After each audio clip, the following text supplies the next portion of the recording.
Y ahí, bueno, ahorita aún estoy viendo github.com/GraphQL, go/GraphQL. ¿Eso lo iniciaste en tu GitHub personal y de ahí, digamos, creaste la organización y se fue metiendo más gente? O sea, ¿cómo es el ciclo de vida de ya, bueno, oye, nadie lo ha hecho hasta ahora, ya yo lo voy a hacer? Digamos, lo implementas, cómo la gente se va uniendo, cómo es como que esta experiencia de iniciar un proyecto open source que, bueno, ya tiene cierta atracción, ¿no? Tiene sus 1500 estrellitas ahí en GitHub. Sí, empezó como un proyecto personal, un repo creado en mi GitHub, y a medida que más contribuidores se sumaban al proyecto, decidimos moverlo ya a una organización para que de alguna manera inspire cierto compromiso, cierta seriedad, ¿no? Así también podíamos unir más contribuidores al proyecto. Entonces decidimos moverlo a una organización. Y la ventaja también de mover a una organización era que podíamos tener otros repositorios relacionados a GraphQL Go, ¿no? Claro. Por ejemplo, ahí tenemos otros proyectos más que están relacionados al proyecto. Entonces así fue, y, y fue bien tomado por digamos, los que estaban usando el proyecto. Y por alguna razón el proyecto al inicio, recuerdo, tal vez hasta ahora también, tenía mucha atracción en China, en países asiáticos. ¿Ya? Eh, Tal vez es porque Go tiene mucha aceptación en esos países también. Entonces, al inicio había muchos contribuidores de esos países. ¿Y tú eras el dictador benevolente del repo? ¿Cómo se tomaban las decisiones? ¿Cómo incorporaban nuevos features? ¿Quién, digamos, si salían issues, la mayoría los tomabas tú? ¿Cómo es el proceso de, digamos, mantener y como que gestionar, se podría decir, el proyecto open source? Sí, definitivamente hay digamos, la última decisión lo toman los contribuidores porque idealmente ellos saben a dónde debe ir el proyecto. Eh, y claro, y eso implica, digamos, denegar ciertos pull requests, ser, digamos, de alguna manera firmes con la visión que uno puede tener, pero pero siempre teniendo en cuenta la opinión de otras personas, ¿no? Hay muchos desarrolladores que tienen ideas, solo ideas, o sea, solo comentando, por ejemplo, en GitHub, te ayudan a tener una visión más clara o a decir, ok, hay que cambiar esto, hay que mejorar esto.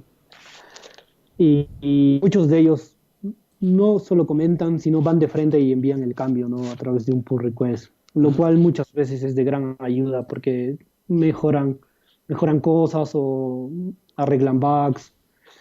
Entonces, definitivamente hay mucho apoyo ahí.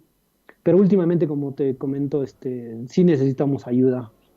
Hay contribuidores que nosotros les hemos invitado a que sean parte de la organización y que, sabes, tengan los accesos para poder hacer merge a los pull requests, pero algunos no han aceptado, otros prefieren solo ser usuarios, Ujú. lo cual está bien, ¿no? Pero definitivamente sería de gran ayuda tener más contribuidores. ¿Y esta tesis fue tesis de pregrado? ¿Para qué carrera? O sea, me parece súper interesante, la verdad, que, digamos, un proyecto open source sea una tesis, ¿no? Eso creo que, o sea, me parece el enfoque correcto realmente para, digamos, para hacer tesis y que agrega mucho más valor, ¿no? De tantas tesis que son, bueno, de juguete literalmente, ¿no? Eso ya estás haciendo un aporte súper concreto a la comunidad y aparte que me imagino te ayuda, me imagino que es una excelente carta profesionalmente hablando, ¿no? Ser el contribuidor principal de una gema, digamos, bastante usada, ¿no? Entonces, ¿cómo fue eso del proceso de la tesis dentro de la universidad y todo esto? Sí, definitivamente es interesante tener como tesis un proyecto open source. Eh, ¿En qué carrera y qué universidad? sí, es la carrera de Ingeniería Informática y Sistemas en la San Ignacio de Loyola. Ujú. Y bueno, aún continúo desarrollando la tesis. pero sí tuvo buena aceptación, ¿no? Porque, digamos, una forma de validar que la tesis, digamos, que este aporte es útil. Digamos, hay formas explícitas de validar que definitivamente es algo que ayuda y que aporta. Y, por ejemplo, una forma de validar era que todos los tests de la implementación de referencia Claro. pasen en esta implementación, ¿no? Y es básicamente lo que tenemos. Nosotros tenemos todos los tests. Bueno, estamos atrasados algunas versiones, pero hasta la versión en que soportamos todos los tests pasan, ¿no? Ujú. ¿Y cómo hiciste con la media, no sé, media burocracia de la parte de la tesis, de tener como que una organización objetivo, todo este planteamiento del problema? Porque eso no cae como que en este tipo de... O sea, en las tesis que generalmente piden, bueno, en las universidades para ese tipo de carreras, ¿no? Donde, digamos, acá estás creando un proyecto open source que, o sea, tiene un ciclo totalmente diferente al de una tesis, digamos, la forma de medirlo también es totalmente diferente, ¿no? Digamos, en este caso tienes los test de implementación de referencia y también creo que la otra forma de validarlo es la aceptación dentro de la comunidad open source, ¿no? O sea, qué mejor que eso, que validar que digamos, ese producto es bueno y se usa en producción y se está haciendo una contribución súper concreta y útil para la comunidad, ¿no? ¿Cómo hiciste con esa parte como que de las tesis? Me imagino que has tenido alguna dificultad, de repente, problema con eso. Y o sea, ¿cómo fue planteada la tesis? Digamos, ante el asesor y de repente gente que no sabe mucho cómo se mueve esta onda open source, ¿no? Sí, bueno, cuando antes de ir a presentar la propuesta de la tesis, me tomé el trabajo de ir con una buena propuesta. No, traté de leer qué era lo que esperaban de las tesis de mi facultad y de alguna manera traté de alinearlo al proyecto, ¿no? Eh, por ejemplo, comenté eso sobre los test, comenté sobre las empresas que están usando el proyecto en producción, ¿no? Que son empresas, eh, bueno, no sé del caso de Perú, pero empresas del extranjero, algunas empresas de Asia lo usan, ¿no? Y algunas empresas lo usan en producción. No puedo comentar exactamente porque de alguna manera es confidencial, pero sí hay empresas que utilizan en producción el proyecto. Ya, claro. Pero es complicado igual, ¿no? Porque es otro, o sea, es otro tipo de trabajo que es el que habitualmente no hay. No creo que tu caso debe ser contado, ¿no? Digamos, de que se haya hecho digamos, un producto open source a partir de una... Lo que me parece, la verdad, genial. O sea, creo que, digamos, así debería ser en la mayoría de casos, ¿no?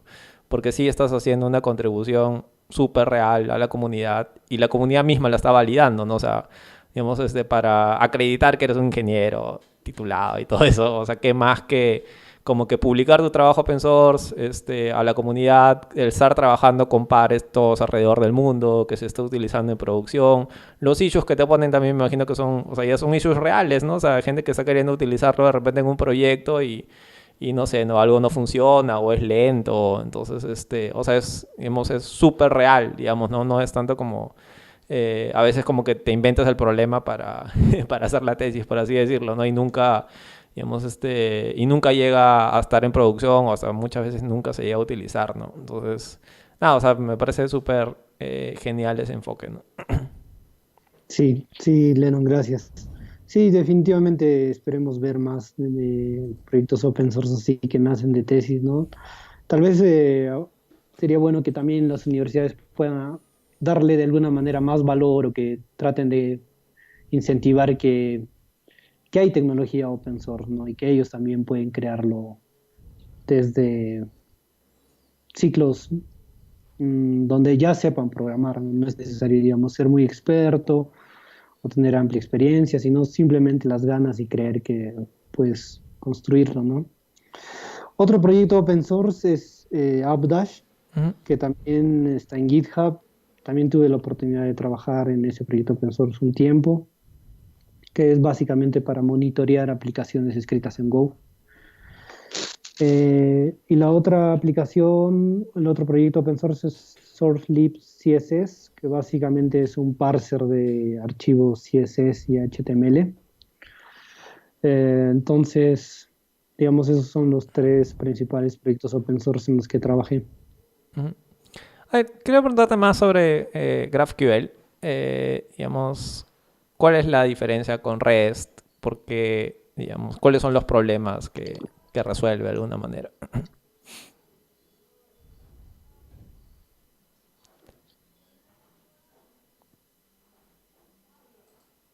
Se cortó un ratito, creo. ¿Me escuchas? Hola, Sí, hola. sí, te escucho perfecto. Te estaba preguntando si es que puedes extender un poco más sobre GraphQL. Digamos, ¿en qué caso se usa? Digamos, ¿cuáles son sus ventajas? Claro. Em, sí, GraphQL nace de la necesidad de Facebook de tener que darle soporte a muchas aplicaciones móviles, principalmente. Y con muchas aplicaciones móviles me refiero a que Facebook tiene la filosofía de no romper, de seguirle dando, continuar dando soporte a aplicaciones de celulares antiguos, ¿no? Donde hay personas que instalaban Facebook y quedaba esa versión por muchos años, ¿no? Y no actualizaba. Entonces, esa aplicación móvil debía continuar funcionando. Y para eso, la comunicación entre el servidor y esa aplicación legacy de Facebook móvil debía ser, digamos, de alguna manera estable, pero que a la vez funcione para aplicaciones nuevas, ¿no? Entonces, su primera estrategia fue ir por REST, versionar, versionar, Las APIs. luego versionar las APIs, pero hay un problema cuando uno trata de versionar APIs, porque tienes que mantener no solo un API, Claro, sino muchas APIs. Y para cada API tal vez necesitas darle soporte a muchas funcionalidades. Entonces tienes N funcionalidades por N APIs, por N versiones. Entonces se hacía muy difícil mantener eso. Entonces ellos solo GraphQL querían tener... no versiona Sí. entonces. En GraphQL no versionas. La idea era centralizar todo eso y tener una sola API. Y a través de ese API manejar, digamos, si esta nueva versión de la aplicación móvil necesita tres campos, agregamos acá o sea, la aplicación móvil decide qué datos necesita. Y Claro, cuando uno construye interfaces, tú sabes qué datos quieres mostrar. Entonces las aplicaciones móviles deciden qué datos obtener del servidor, a comparación de REST, donde el servidor tiene el poder de alguna forma de enviar los datos claro. que están explícitamente. Eh, Hay formas de solucionar eso, pero al crecer es complejo. el otro problema creo que es como el side loading, ¿no? De que en REST tienes varios endpoints y la interfaz puede tener, no sé, de 5 resources diferentes. Y si sigues el REST normal, tendrías que hacer como 5 requests para obtener los 5 resources. Y en GraphQL creo que se optimiza de cierta manera para que en un solo request puedas tener como que un grafo con todos esos recursos asociados. Es así como... Ese es el otro problema que creo que soluciona. Sí, exactamente es eso.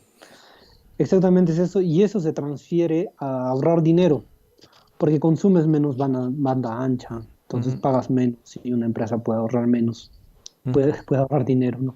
Y gastar menos en banda ancha. Y la implementación, bueno, que has hecho en Go, ¿hasta dónde llega? Digamos, ¿también ve algo de la base de datos, cómo se almacena, o simplemente es como la capa, digamos, que procesa el request y de ahí, no se lo deja en una variable y ya tú ves, digamos, qué es lo que haces más allá del backend? ¿Hasta dónde llega la implementación que has realizado?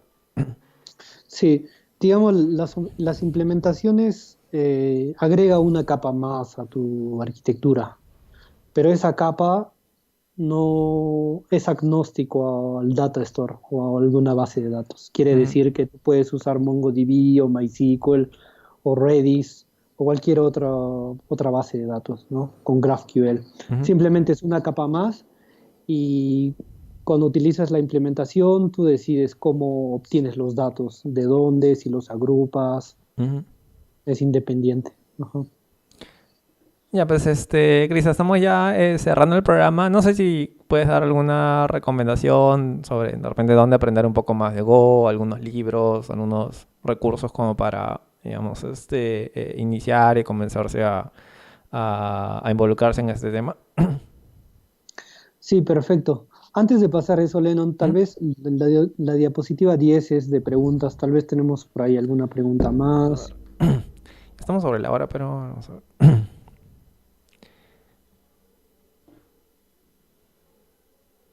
Podrías ir comentando sobre los recursos y ahí si hay una pregunta adicional te la voy Sí, pasando. sí, sí, perfecto.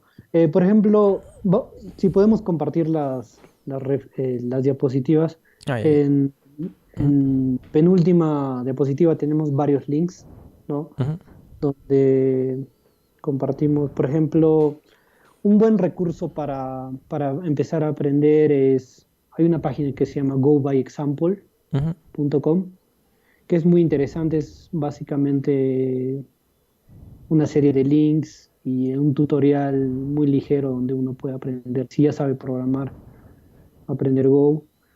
Ahora hay el Go Play, es donde uno puede probar el código Go desde el browser, también es muy útil.